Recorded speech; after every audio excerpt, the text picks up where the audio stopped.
করুন, আমি পড়াশোনা করি এবং আমার বন্ধু খেলাধুলা করে।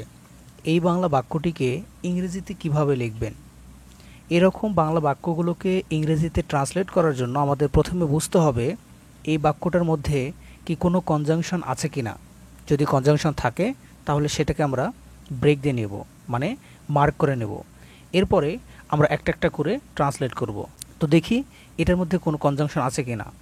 আমি পড়াশোনা করি এবং এই এবংটা হচ্ছে আমাদের একটা কনজাংশন। সো এখানে আমরা একটা ব্রেক দিলাম, একটা থামলাম আমি এখানে। এরপর আমাদের কাজ, তাহলে এখানে আমরা আর কোনো কনজাংশন পাইলাম না, একটা মাত্র কনজাংশন পেয়েছি। তার মানে বোঝা গেল এখানে একটি কনজাংশন দিয়ে দুইটি বাক্যকে যুক্ত করা হয়েছে। কোনটা কোনটা সেটা? আমি পড়াশোনা করি, এটা একটা অংশ। আমার বন্ধু খেলাধুলা করে, এটা একটা অংশ। তাহলে আমরা দুইটা অংশ পেয়ে গেলাম।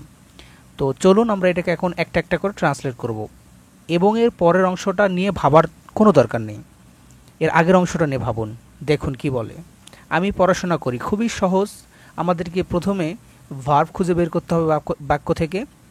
আমি পড়াশোনা করি, এই যে পড়াশোনা করাটা হচ্ছে ভার্ব, পড়াশোনা করাটা হচ্ছে আমাদের কি ভার্ব।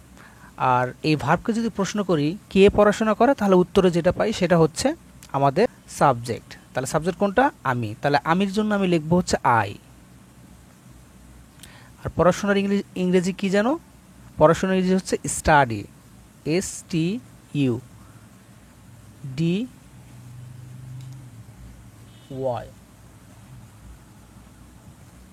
স্টাডি। ওকে, সো আমি পড়াশোনা করি। এখন প্রশ্ন হচ্ছে, ভাই আপনি কেমনে বুঝলেন যে এটা প্রেজেন্ট ইনডিফিনিট টেন্স? ওকে, দেখেন আমি পড়াশোনা করি একটা সাধারণ কথা বলতেছে, এই জন্য এটা present indefinite tense. Present indefinite টেন্সের স্ট্রাকচার হচ্ছে subject plus verb plus object. এইটা হচ্ছে আমাদের প্রেজেন্ট ইনডিফিনিট টেন্সের structure.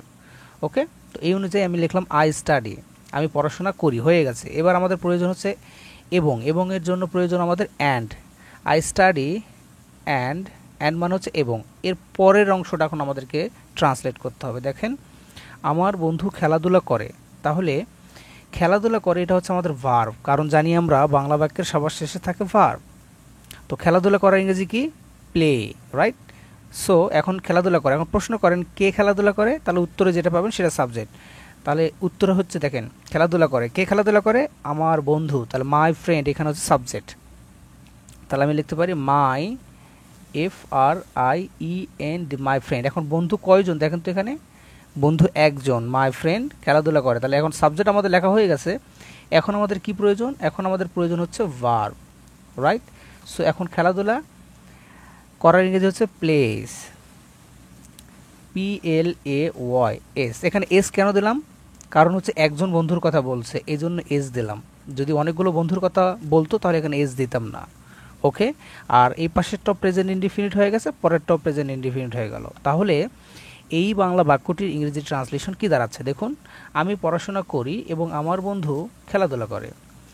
I study and my friend place. এটা আপনি আরও একটু যুক্ত করে বলতে পারতেন যে খেলাধুলা করে, কোথায় খেলাধুলা করে? সেটা হচ্ছে মাঠে খেলাধুলা করে। তাহলে বলতে পারতেন ইন দ্য ফিল্ড।